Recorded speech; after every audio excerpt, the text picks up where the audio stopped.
Hello മക്കളുമാരെ, എന്തൊക്കെയുണ്ട് വിശേഷം? എല്ലാവരും സുഖമായിട്ടിരിക്കുന്ന. നമുക്ക് ചില്ലി ചിക്കൻ ഉണ്ടാക്കാം. ചില്ലി ചിക്കൻ ഉണ്ടാക്കാനായിട്ട് ഞാനൊരു 400 ഗ്രാം ചിക്കൻ എടുത്തിട്ടുണ്ട്.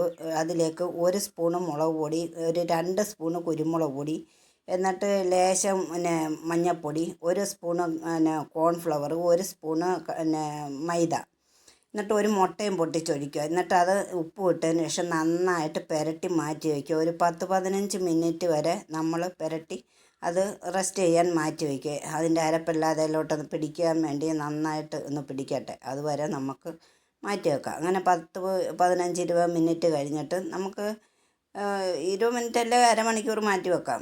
കഴിഞ്ഞതിന് ശേഷം നമുക്കത് ഒരു തവയെടുത്ത് അടുപ്പിൽ വെച്ച് എണ്ണ ഒഴിച്ചതിന് ശേഷം നമുക്കത് തിരിച്ചും മറിച്ചും ഇട്ട് വറുത്ത് കോരി മാറ്റി വയ്ക്കാം.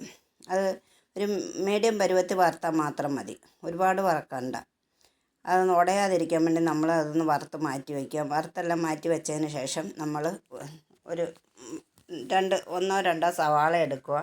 ചെറുതാണെങ്കിൽ 2 സവാള എടുക്കുക, വലുതാണെങ്കിൽ 1 സവാള എടുക്കുക. 400 ഗ്രാം ചിക്കനല്ലേ ഉള്ളൂ.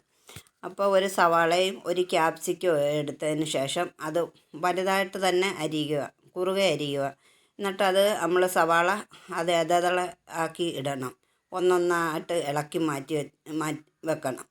എന്നിട്ട് നമ്മളൊരു ക്യാപ്സിക്കവും വലുതായിട്ട് അരിഞ്ഞ് കുറുകെ അരിഞ്ഞ് ഒരു വലിയ കഷ്ണങ്ങളായിട്ട് അരിഞ്ഞ് അത് മാറ്റി വെക്കണം. എന്നിട്ട് നമ്മൾ വെളുത്തുള്ളി ചെറുതായിട്ട് വട്ടം അരിഞ്ഞത് ഒരു 8-10 വെളുത്തുള്ളി, നല്ലൊരു കഷ്ണം ഇഞ്ചിയും, വെളുത്തുള്ളി വട്ടം അരിഞ്ഞത് ഇട്ട് കൊടുത്ത്, ഇഞ്ചി ചെറുതായിട്ട് നീളത്തെ അരിഞ്ഞതും അത് ഇട്ട് കൊടുത്ത്, ഒരു 2 പച്ചമുളക് ഇട്ട് കൊടുക്കുക. എന്നിട്ട് നമുക്ക് അതൊന്ന് വാടിക്കഴിയുമ്പോഴത്തേക്ക് നമ്മൾ അരിഞ്ഞ് വെച്ച ക്യാപ്സിക്കവും സവാളയും അതിലേക്ക് ഇട്ട് കൊടുക്കാം. എന്നിട്ട് നമുക്ക് ആ എരിക്ക് ആവശ്യമുള്ള വീണ്ടും കുരുമുളക് വേണമെങ്കിൽ അതും അതിലേക്ക് ഇട്ട് കൊടുക്കുക. എന്നിട്ട് 1 സ്പൂണ് സോയാ സോസും, ഈ സോയാ സോസ് നമുക്ക് പുരട്ടി വെക്കുമ്പോഴും നമുക്ക് അതിലേക്ക് ഒഴിച്ചു കൊടുക്കുക.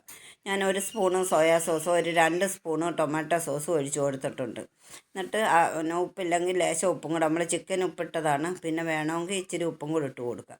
എന്നിട്ട് ഞാൻ 1 സ്പൂണ് കോൺഫ്ലവർ കലക്കിയത് മാറ്റി വെച്ചിട്ടുണ്ടായിരുന്നു, അതും കൂടി അതിലേക്ക് ഒഴിച്ചു കൊടുക്കുക. നല്ല തിക്നെസ് വരികയും നല്ല സൂപ്പർ ടേസ്റ്റിനും വേണ്ടി നമ്മൾ സോയാ സോസ് ഈ കോൺഫ്ലവർ ഒഴിച്ചു കൊടുക്കുന്നത്. എന്നിട്ട് നമ്മൾ വറുത്ത് വെച്ച ചിക്കനും ഇട്ട് ഇളക്കി യോജിപ്പിച്ചെടുക്കാം. കുഴമ്പ് പോലെ മതിയെങ്കിൽ അത് മതി.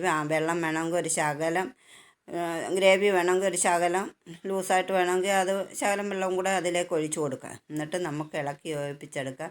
നല്ല സൂപ്പർ ടേസ്റ്റാണ്. ചപ്പാത്തി ആയാലും നമുക്ക് ഇടിയപ്പം ഇങ്ങനെയുള്ള സാധനങ്ങൾ, റൊട്ടി, ഇതൊക്കെ തിന്നാൻ നല്ല സൂപ്പർ ടേസ്റ്റാണ്. എല്ലാവരും ഒന്ന് ട്രൈ ചെയ്ത് നോക്കണം.